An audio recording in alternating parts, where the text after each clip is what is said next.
Evangelho de João, capítulo 21, nós vamos ler do verso 4 ao verso 6, dando sequência à nossa série de Pentecostes. Diz assim o texto: Ao amanhecer, Jesus estava na praia, mas os discípulos não o reconheceram. Ele lhes perguntou: Filhos, vocês têm algo para comer? Não, responderam eles. Ele disse: lancem a rede do lado direito do barco e vocês encontrarão. Eles a lançaram e não conseguiram recolher a rede. Tal era a quantidade de peixes. Vamos orar. Obrigado, Senhor, por esta noite, pela liberdade que temos, por estarmos aqui livremente. Muito obrigado por todos os atos desta reunião, pelo louvor, pelo clamor, pela adoração, por tudo te damos graças. E também oramos nesta hora pelos nossos pequeninos, pelos professores que lá compartilham a sua palavra. Abençoe as nossas crianças e que todos eles, sem nenhuma exceção, se tornem seguidores de Cristo. E agora abre a nossa mente, o nosso entendimento e fale conosco, pois precisamos de Ti. E oramos em nome de Jesus. Amém e amém. Podemos assentar, meus irmãos. Tendo Jesus crescido em Nazaré, Jesus, quando inicia o seu ministério, ele sai de Nazaré, que era também norte de Israel, e vai ali para a região do Mar da Galileia, especificamente na cidade de Cafarnaum. E ali naquela cidade, ao redor do chamado Mar da Galileia, ou Mar de Tiberíades era a cidade. Então o mar que lá está ganhava também esse nome, Mar de Tiberíades. Mas hoje esse mar, no estado moderno de Israel, chama-se de Quinéret. Eu trouxe algumas fotos para você ver um pouco dessa beleza dessa região. Dá uma olhada nisso. Aí é o mar, então, Quinéret, o Mar da Galileia. Olha o contraste bonito das montanhas, não são as montanhas verdes, pode ir passando, não são as montanhas verdes como temos aqui no Brasil. Aqui é a entrada da cidade, Cafarnaum, pode passar. Olha a beleza das flores, o que é muito bonito, porque mesmo tendo um chão mais árido, quando brotam as flores com as suas cores, é uma beleza impressionante. Pode ir passando. Aí você tem uma vista mais de cima. Nós estamos aí provavelmente no monte chamado das Bem-aventuranças, onde tem mais verde, o mar lá lindo, passa. Olha, você vê pedras ao redor, né? Uma margem de pedras, as pedras entram um pouco na água e depois vira aquele lodo, aquela coisa. Mais fotos. Esse é o barco, um barco que o nosso grupo utilizou da última vez. É muito gostoso. Paramos ali no meio do Mar da Galileia e você sente aquela brisa gostosa e fica imaginando tudo que Jesus fez. Acho que acabou. E aí tem uma foto de que as tamareiras, né, que são muito bonitas em Israel. E aqui um corredor, você vê lá no fundo o Mar da Galileia e as montanhas que sobem, subindo para lá. Nós temos as colinas de chamado Ramata Golã. Só para você ter uma ideia de onde nós estamos e muito obrigado, de qual que é o ambiente que esse texto está tratando. Um ambiente, então, de sossego, um ambiente de olhar o mar, e que Jesus, por seus motivos, após a ressurreição, ele instrui os discípulos que eles deviam ir para lá. Jesus ressuscita, Jesus tem a sua morte, está ali no túmulo em Jerusalém, mas a instrução é: vamos nos encontrar, mas vamos nos encontrar lá onde tudo começou. As mulheres se encontraram lá com o anjo no sepulcro e ele disse a elas: não tenham medo, eu sei que vocês estão procurando Jesus, o Jesus que foi crucificado, mas ele não está aqui, ele ressuscitou como tinha dito. E a instrução dos anjos é a seguinte: vão depressa. Sim, informe aos discípulos que ele ressuscitou dentre os mortos e que ele está indo adiante de vocês para a Galileia. Volta lá para aquele caminho. Naquela região também acontece o trecho que nós lemos. Então os discípulos já estão lá, receberam o comando, Jesus estava reaparecendo durante aquele Pentecostes, e aí ali na margem do mar da Galileia, Jesus aparece e algo está acontecendo. Os seus discípulos, alguns deles, não todos, seguiram a indicação de Pedro. Pedro, de repente, disse para eles: que tal a gente pescar? Só que era noite. O costume do mundo antigo era pescar à noite, era virar à noite pescando. É só você imaginar, num mundo que não tinha muitos entretenimentos, de repente gostoso entrar no mar à noite e pescar à noite. Eu já tive essa oportunidade de entrar no mar da Galileia umas 3 horas da manhã e é algo maravilhoso. Você fica ali vivenciando aquela água e aqueles sentimentos e as histórias. E os discípulos que lá estavam olharam para Pedro e disseram: nós vamos com você, vamos pescar. E passaram a noite nessa tentativa. Talvez alguns tiraram uma soneca, talvez outros ficaram conversando a noite inteira. Nós não sabemos o que aconteceu naquele barco, mas o fato é que eles passaram a noite no mar, ali no bailado do barco no mar. Nada mal, gostoso. E quando isso acontece, Jesus estava na praia. Jesus estava lá olhando o acontecimento, olhando aquele barco, sabendo que tudo estava acontecendo. Mas os discípulos não reconheceram Jesus. Jesus começa esse discurso, mas não há alguém que fale: não seria o nosso mestre, não está aparecendo. E a pergunta é: por que não o reconheceram? Você andou então 3 anos com alguém. Você conhece essa pessoa, você sabe quais são as características dela. Quantas vezes você está andando na rua, vê alguém de longe: eu vi o fulano lá passando de carro, fulano estava lá atravessando a rua, normal.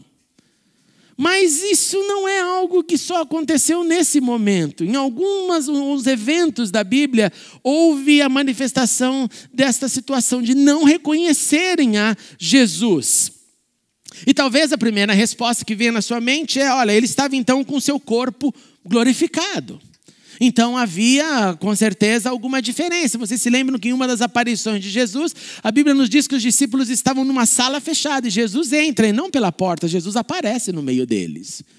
Então, que tipo de corpo é esse? Então, talvez tinha, assim, alguma diferença que trazia alguma confusão ali. É ou não é o Senhor? Nós temos uma indicação no Evangelho de Mateus que diz assim: os 11 discípulos foram para Galileia, para o monte que Jesus lhes indicara, e quando o viram, o adoraram. Mas aí o evangelista completa: mas tiveram alguns que duvidaram. E esse texto que eu acabei de ler é aquele quando Jesus vai falar: então ide por todo mundo e pregar o evangelho. Naquele momento a Bíblia está dizendo, tem discípulo que olha e fala: será que é? Por quê? Repito, talvez porque o corpo glorificado deixasse eles: será que é ou não é? Lá no caminho de Emaús nós temos uma outra circunstância. A Bíblia nos diz que os olhos deles foram impedidos de reconhecê-lo. Então, a outra pergunta que vem é: por que Jesus então faz isso? Se apresenta e não deixa alguém reconhecer que é ele? Não sabemos. Mas talvez também tenha acontecido uma confusão psicológica, porque nós não estamos preparados para ver alguém pós-morte. Não é normal isso, você imaginar de repente alguém que acabou de falecer entrando aqui pela igreja. Não é o nosso preparo. Então, talvez corpo glorificado, talvez interferência de Deus que permite e não quer que alguém reconheça ele em um determinado momento, para que informação pudesse ser passada, e talvez uma confusão psíquica, uma confusão mental de isso não pode acontecer, e talvez nenhuma das alternativas, talvez não saibamos o porquê isso aconteceu. Mas da margem, não sido reconhecido pelo visual, preste atenção nisso, Jesus então pergunta, e se ele pergunta, a voz dele é escutada. Ele grita da praia: filhos, vocês têm algo para comer? E temos certeza que os discípulos ouviram, porque eles respondem: não, não. Vocês têm algo para comer? Respondem os discípulos de dentro do barco: não. E aí a situação piora, porque não reconhece o que vê e não reconhece o que ouve. E aí podíamos ter mais desculpas. Talvez os discípulos não fossem muito musicais, não tivessem um ouvido que tivesse essa condição de reconhecer sons, e ouviram a voz e não identificaram, é a voz dele. Eu não acredito. Não reconheceram o visual, o físico, não reconheceram o som, a voz. Mas Jesus continua, mesmo não sendo reconhecido. Pessoal, lance a rede do outro lado do barco. Lance a rede e aí vocês encontrarão. E é interessante porque os discípulos lançaram. Eles não reconhecem quem é, eles não reconhecem a voz de quem é, mas eles obedecem. Eles ouvem aquele comando que talvez contrariasse tudo o que eles estivessem fazendo a noite inteira, mas eles fazem o que a voz de um desconhecido propôs. E ao fazerem assim, o texto nos diz que os peixes apareceram. Os peixes que a noite inteira estavam escondidos, nesse momento aparecem, enchem a rede e fica difícil de pegar essa rede. E ao obedecerem ao comando que mudava o método, que dava um outro caminho, vem o resultado. Ao obedecerem o comando de uma voz desconhecida, de um agente desconhecido, vem o resultado esperado.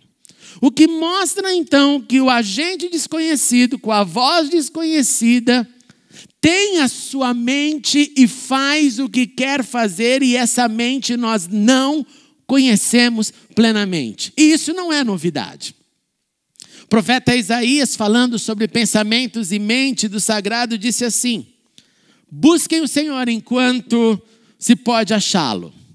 Clamem por ele enquanto está perto. Que o ímpio abandone o seu caminho, o homem mau os seus pensamentos. Volte-se a ele, volte-se para o Senhor, que terá misericórdia dele. Volte-se para o nosso Deus, ele perdoará você de bom grado. E aí ele adiciona o componente: pois os meus pensamentos não são os pensamentos de vocês, nem os seus caminhos são os meus caminhos, declara o Senhor. Assim como os céus são mais altos do que a terra, também os meus caminhos são mais altos do que os seus caminhos, e os meus pensamentos mais altos do que os seus pensamentos.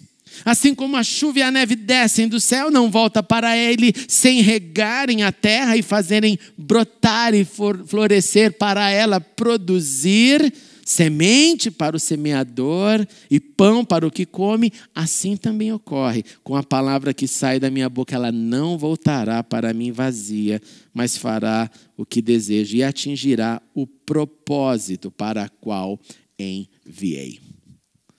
O que isso tem a ver conosco e o que isso fala conosco? Primeiro, a nossa tarefa, assim como a tarefa dos discípulos, é a mesma. E a nossa tarefa é obedecer, mesmo quando não reconhecemos que é Ele que está na praia, nos esperando. A nossa tarefa é obedecer, mesmo quando eu não percebo que é o que eu quero que seja. Mesmo quando eu me sinto sozinho, num barco, num mar de frustrações, num mar de tentativas frustradas, num mar onde tentei a noite inteira e nada aconteceu. Nós somos encorajados por essa história a obedecer, mesmo quando nos sentimos sozinhos e abandonados. A nossa tarefa é obedecer, mesmo quando não reconhecemos a sua voz. E a pergunta é: quando nós não reconhecemos a voz dele? Nós não reconhecemos a voz dele quando estamos distantes dele. Quando no nosso coração não há mais abertura para a sua voz, então eu ouço, eu sei que alguém falou e eu até respondo: não tenho comida. Mas eu não identifico que é a voz do Senhor. Eu não identifico que é a voz do Mestre tentando prover, tentando me tocar, tentando falar comigo. Quando eu me distancio de Deus, a sua voz fica cada vez mais longe. É como você quando pega o telefone e liga para alguém que você não falava há muito tempo e você pergunta: sabe quem está falando? Ela: ainda não, fale um pouco mais. Eu tive uma experiência dessa algumas semanas atrás. Eu liguei para um pastor meu e falei: sou eu. Ele: eu quem? Eu falei: eu não acredito que você não sabe quem sou eu. Ele: está quase, fale mais. E eu: pastor. E ele: não, não, está esquentando, está esquentando. Eu falei, pastor, está esquentando. Esquentou, é você, André. Eu falei, sou eu, meu pastor. Nós deixamos de reconhecer a voz daqueles que distante estamos. A gente ouve, vem até algum som, parece-me familiar, mas eu não reconheço. Os discípulos aqui nos ensinam e nos encorajam a obedecer mesmo quando não reconhecemos exatamente a voz. E não reconhecemos por estar longe.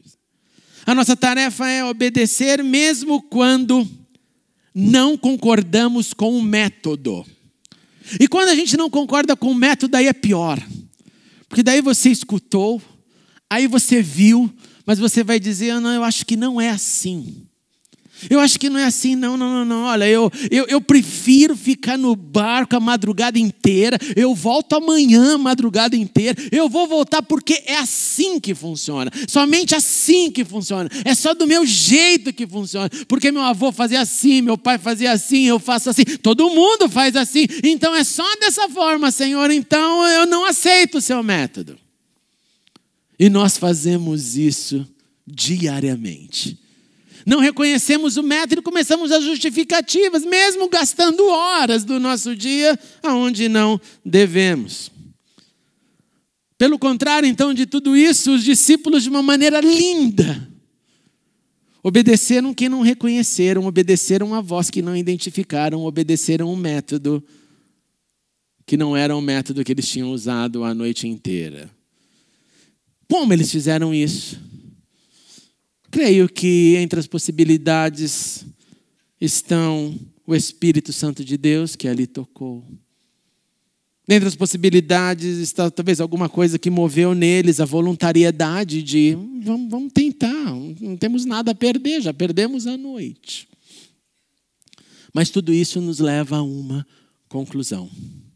Tudo isso nos leva a pensar em algumas coisas que eu quero deixar no seu coração, nos preparando para a ceia do Senhor. O Senhor prometeu, e eu estarei sempre com vocês até o fim dos tempos. Eu estarei com vocês para sempre. Então, mesmo quando nos sentirmos sozinhos, não reconhecendo que Ele está lá na praia, só assistindo a gente perder tempo, só assistindo a gente com os nossos pensamentos. Lembre-se, o Senhor está com você, o Senhor está comigo, o Senhor não nos abandona. Por que o Senhor morreria por mim e por você e aí me abandonaria? Por que o Senhor daria a sua vida na cruz para depois dizer agora não quero nem saber, problema seu, tchau? Por quê? O Senhor conosco está, mesmo quando parece que lá Ele não está. E eu, como você, muitas vezes me sinto só. Mas eu falo, não, Senhor, não é brincadeira, não pode ser que o Senhor não está... Não. É impossível o Senhor estar aqui. Por que o Senhor não está fazendo nada? O Senhor não está fazendo nada, o Senhor está me vendo chorar, eu estou esperneando, eu estou triste, eu não sei o que fazer, o Senhor não pode estar aqui. E aí o tempo passa, eu me calo e eu falo, Ele lá estava. Ele lá estava, mesmo quando eu me sinto sozinho.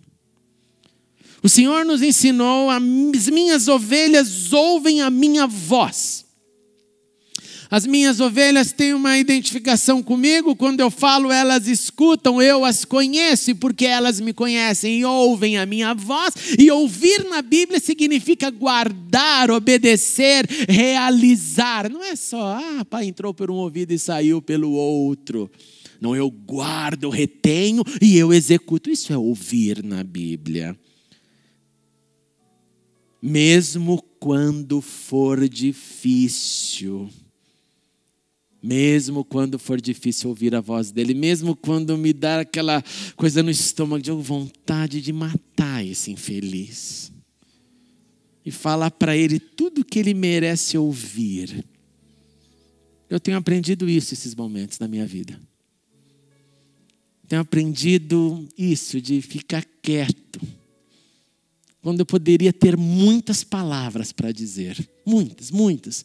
Dá o diagnóstico assim completo, item por item, e fala, você entendeu? Você entendeu a besteira que você está falando para mim? E o Senhor tem me falado, fica quieto. Fica quieto porque você fala um monte de besteira para mim e eu tenho que ouvir as besteiras que você fala. Então fique quieto. Seja superior a isso. Não entra nesse mesmo nível, não. Não entra nisso. A ovelha ouve a voz dele, a ovelha o conhece, a ovelha o segue, mesmo quando é difícil. O Senhor nos instruiu porque quando você ouve as minhas palavras e as pratica, você é como um homem prudente que construiu sua casa sobre a rocha. Mesmo quando eu preferia construir na areia, porque seria mais fácil. E o Senhor, não, o prudente, ele vai no método do Senhor, ele não vai no seu próprio método, ele não vai no método da facilidade da areia, ele vai para o método do alicerce difícil. Portanto, irmãos e irmãs, queridos, obedeçamos o Senhor da palavra, obedeçamos a palavra do Senhor, mesmo quando. Vamos nos colocar em pé.